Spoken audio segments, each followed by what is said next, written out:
السلام عليكم ورحمة الله وبركاته. ازيكم عاملين ايه؟ ان شاء الله تكونوا بخير وفي احسن صحة واحسن حال، ودايما يا رب كده بخير. النهاردة بقى هنعمل مع بعض حاجة حلوة جميلة جدا من التراث، حاجة جدودنا كانوا بيعملوها لنا زمان واحنا صغيرين، يعني الجيل بتاعنا هو اللي هيفتكرها. هنعمل حاجة حلوة جدا اسمها بقى سد الحنك او الدقيق المسكر او سكر الدقيق. احنا كنا مسمينها كده سد الحنك. حلويات من الزمن الجميل، من احلى زمن واحلى ايام. ان شاء الله تجربوها وتعجبكم. ومكوناتها بسيطة جدا جدا جدا ومن البيت، مفيش اي تكاليف فيها خالص. اول حاجة هنحضر الكزرونة بتاعتنا ونحط فيها كوباية الا ربع سكر، وكمان معاها كوباية مية، ونرفعهم على النار. السكر والمية نرفعهم على النار،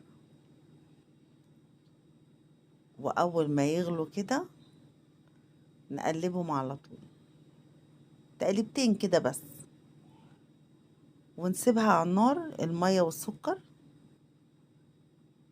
لحد ما السكر يدوب لوحده. أول ما هيغلي السكر هيدوب، احنا قلبناها تقليبتين، وأول ما هيغلي السكر هيدوب على طول.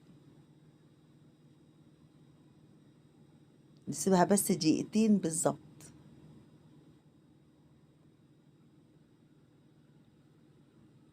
لحد ما السكر يدوب ويبقى بالشكل ده، تبقى السكر خلاص ملوش أثر في المية. ونطفي بقى النار ونركنه على جنب. نحط المقلاية بتاعتنا أو الحلة على النار، ونحط 3 معالق كبار سمنة، يعني حوالي نص كوباية أو أقل من النص. 3 معالق كبار سمنة، ونسيبهم يسيحوا كده، مش هنقدحهم يعني، يا دوبك يفكوا. بعد كده هنزل بقى بكوباية دقيق، ونقعد نقلب فيها كأننا بنكرمل الدقيق، زي ما بنقلب كده الدقيق بتاع البشاميل. حاجة حلوة كده شتوية جميلة. نقعد نقلب وهي على النار عشان خاطر ايه؟ ما تكلكعش مننا وما تبقاش حتة فاتحة وحتة غامقة، وعشان الدقيق كمان ما يتحرقش مننا.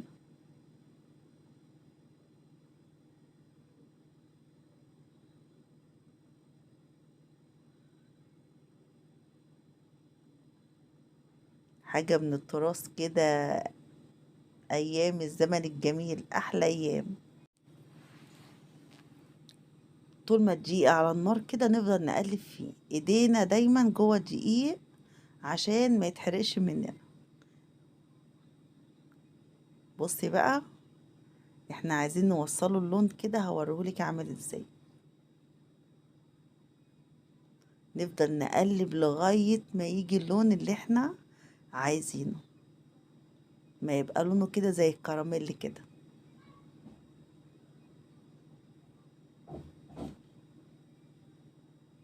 نقلب، ما نسيبش الدقيق خالص، نمسك فيه.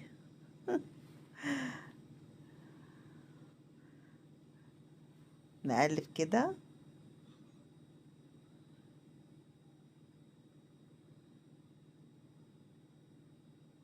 سد الحنك دي من الحلويات الشتوية اللي بناكلها في الشتاء ونتلكم على طول. نقلب، ما نسيبش دقيق ابدا لحد ما لونه يبقى زي كده، يبقى لونه عامل زي الكراميل كده. يا سلام يا سلام.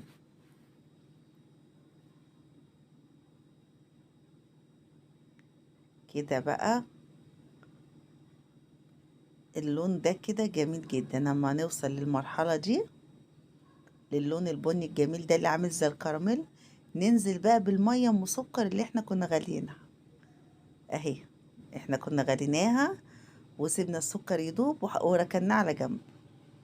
نرجع بقى بيه نحطه على الخليط ده، على الدقيق، ونفضل نقلب طول ما هو على النار. بعد كده نحط فانيليا، ولو حابين تحطوا قرفة جواها تحطوا، بتبقى جميلة جدا. ونقلب كده كويس، نفضل نقلب لحد لما يوصل للقوام اللي احنا عايزينه، لحد ما يتقل كده معانا. انا كده مهدية النار مش عالية، واقلب بقى براحتي وهو على النار.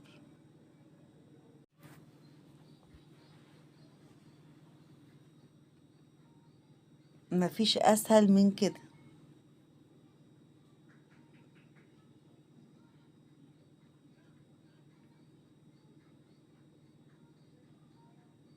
بصوا ناعمة وجميلة ازاي. نفضل نقلب كده. بصوا حلو قوي القوام ده، بس نديها تقلبتين كمان.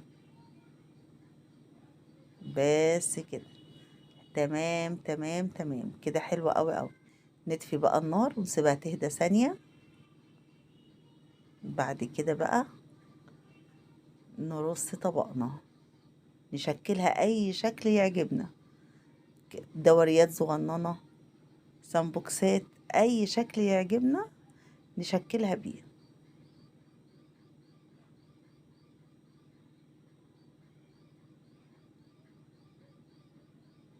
ايوه كده. انا عملت الشكل ده. ممكن تعملوه دورية، كرة صغنونة زي الغريبة، وردة، مربعات، دواير، اي شكل يعجبكم ممكن تعملوه. دي حاجة على راحتكم طبعا. تشكل معايا بسرعة جميلة، وممكن كمان تشكلوها بالمعلقة بس.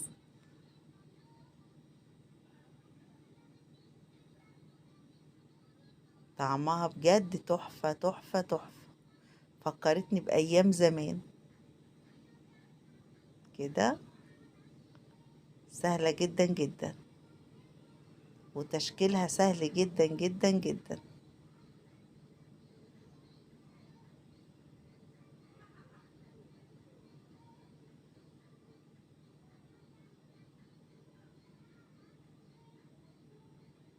وهكذا لحد لما نخلص.